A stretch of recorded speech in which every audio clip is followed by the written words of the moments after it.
immediately mounted the stump of a tree and addressed her army.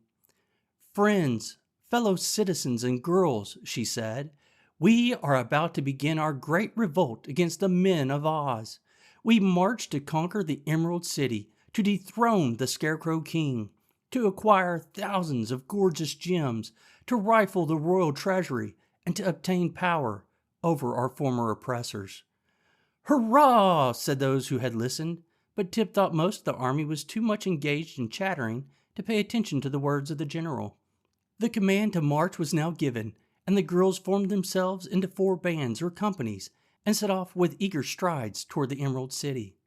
The boy followed after them, carrying several baskets and wraps and packages which various members of the army of revolt had placed in his care. It was not long before they came to the green granite walls of the city and halted before the gateway. The guardian of the gate at once came out and looked at them curiously, as if a circus had come to town. He carried a bunch of keys swung round his neck by a golden chain. His hands were thrust carelessly into his pockets, and he seemed to have no idea at all that the city was threatened by rebels. Speaking pleasantly to the girls, he said, "Good morning, my dears. What can I do for you?" "Surrender instantly," answered General Ginger, standing before him and frowning as terribly as her pretty face would allow her to. "Surrender?" echoed the man, astounded. "Why, it's impossible. It's against the law.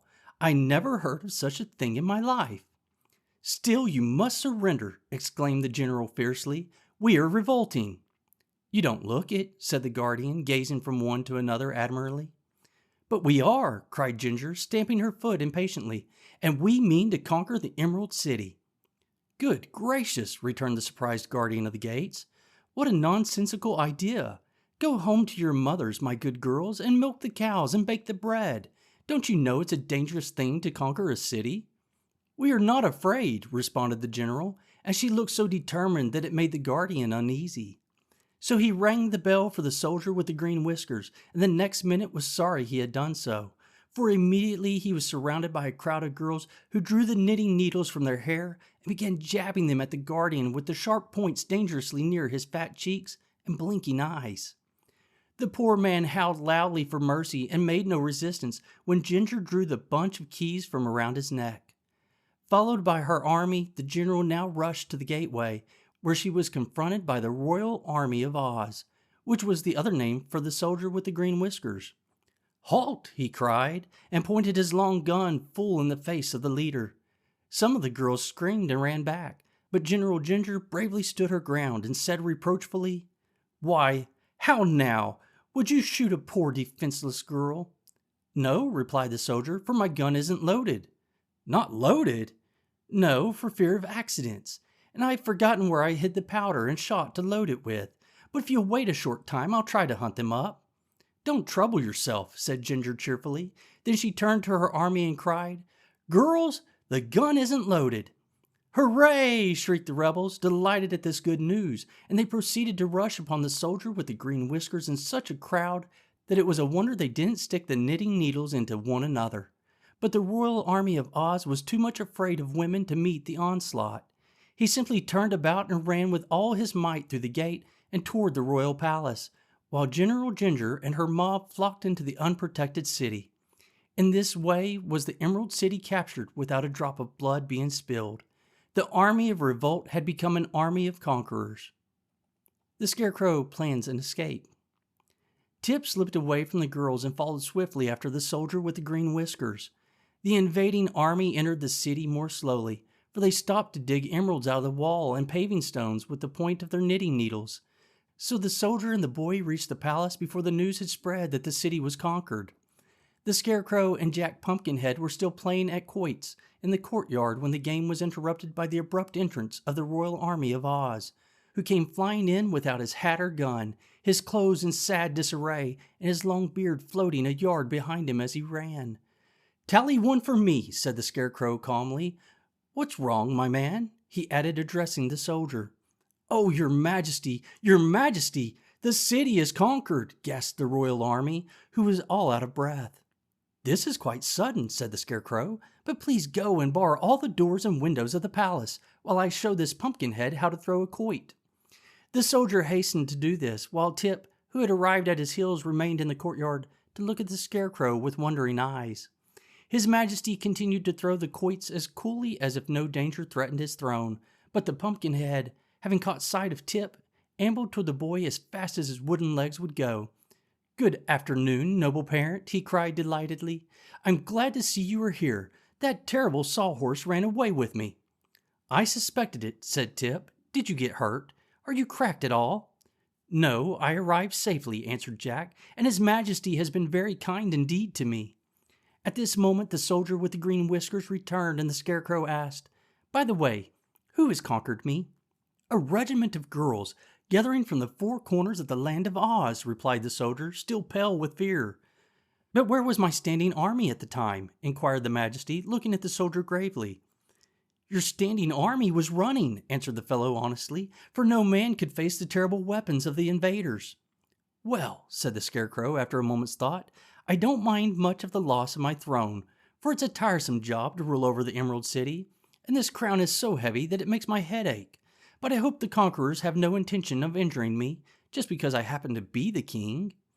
"I heard them say," remarked Tip with some hesitation, "that they intended to make a rag carpet of your outside and stuff their sofa cushions with your inside."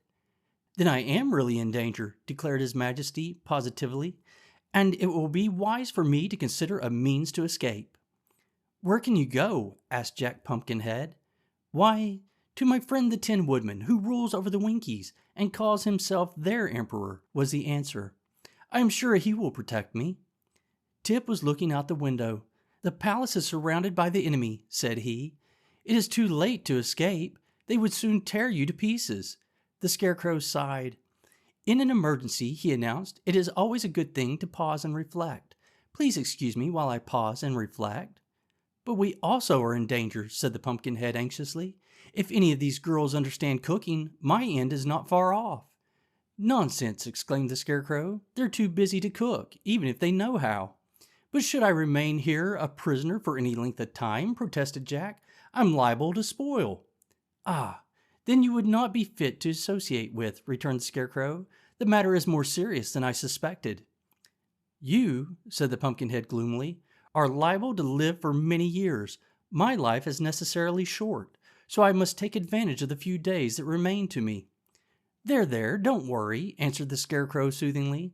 "If you'll keep quiet long enough for me to think, I'll try to find some way for us all to escape." So the others waited in patient silence while the Scarecrow walked to a corner and stood with his face to the wall for a good 5 minutes. At the end of that time he faced them with a more cheerful expression upon his painted face. "Where is the sawhorse you rode here?" he asked the Pumpkinhead. "Why, I said he was a jewel, and so your man locked him up in the royal treasury," said Jack. "It was the only place I could think of, your Majesty," added the soldier, fearing he had made a blunder. "It pleases me very much," said the Scarecrow. "Has the animal been fed?" "Oh, yes, I gave him a heaping peck of sawdust." "Excellent!" cried the Scarecrow. "Bring the horse here at once." Then the soldier hastened away, and presently they heard the clattering of the horse's wooden legs upon the pavement as he was led into the courtyard. His Majesty regarded the steed critically. "He doesn't seem especially graceful," he remarked musingly, "but I suppose he can run." "He can indeed," said Tip, gazing upon the sawhorse admiringly. "Then, bearing us upon his back, he must make a dash through the ranks of the rebels and carry us to my friend the Tin Woodman," announced the Scarecrow. "He can't carry 4, objected Tip. "No, but he may be induced to carry 3, said His Majesty. "I shall therefore leave my royal army behind. For, from the ease with which he was conquered, I have little confidence in his powers." "Still, he can run," declared Tip laughingly. "I expected this blow," said the soldier sulkily, "but I can bear it. I shall disguise myself by cutting off my lovely green whiskers, and, after all, it is no more dangerous to face those reckless girls than to ride this fiery, untamed wooden horse." "Perhaps you are right," observed His Majesty, "but for my part, not being a soldier, I am fond of danger. Now, my boy, you must mount first, and please sit as close to the horse's neck as possible." Tip climbed quickly to his place, and the soldier and the Scarecrow managed to hoist the Pumpkinhead to a seat just behind him. There remained so little space for the king that he was liable to fall off as soon as the horse started. "Fetch a clothesline," said the king to his army, "and tie us all together. Then if one falls off, we all fall off. And while the soldier was gone for the clothesline, his majesty continued, "It is well for me to be careful, for my very existence is in danger." "I have to be as careful as you do," said Jack. "Not exactly," replied the Scarecrow, "for if anything happened to me, that would be the end of me. But if anything happened to you, they could use you for seed." The soldier now returned with a long line and tied all three firmly together, also lashing them to the body of the sawhorse, so there seemed little danger of their tumbling off. "Now throw open the gates," commanded the Scarecrow, "and we will make a dash to liberty or to death." The courtyard in which they were standing was located in the center of the great palace, which surrounded it on all sides, but in one place a passage led to an outer gateway, which the soldier had barred by order of his sovereign. It was through this gateway His Majesty proposed to escape, and the royal army now led the sawhorse along the passage and unbarred the gate, which swung backward with a loud crash. "Now," said Tip to the horse, "you must save us all. Run as fast as you can for the gate of the city, and don't let anything stop you." "All right," answered the sawhorse gruffly, and dashed away so suddenly that Tip had to gasp for breath and hold firmly to the post he had driven into the creature's neck. Several of the girls who stood outside guarding the palace were knocked over by the sawhorse's mad rush. Others ran screaming out of the way, and only one or two jabbed their knitting needles frantically at the escaping prisoners. Tip got one small prick in his left arm, which smarted for an hour afterwards, but the needle had no effect upon the Scarecrow or Jack Pumpkinhead, who never even suspected they were being prodded. As for the sawhorse, he made a wonderful record upsetting a fruit cart, overturning several meek-looking men, and finally bowling over the new guardian of the gate, a fussy little fat woman appointed by General Ginger. Nor did the impetuous charger stop then. Once outside the walls of the Emerald City, he dashed along the road to the west with fast and violent leaps that shook the breath out of the boy and filled the Scarecrow with wonder. Jack had ridden at this mad rate once before, so he devoted every effort to holding with both hands his pumpkin head upon its stick, enduring meantime that dreadful jolting with the courage of a philosopher. "Slow him up! Slow him up!" shouted the Scarecrow. "My straw is all shaking down into my legs." But Tip had no breath to speak, so the sawhorse continued his wild career unchecked and with unabated speed. Presently they came to the banks of a wide river, and without a pause the wooden steed gave one final leap and launched them all in midair. A second later they were rolling, splashing, and bobbing about in the water, the horse struggling frantically to find a rest for its feet, and its riders being first plunged beneath the rapid current and then floating upon the surface like corks.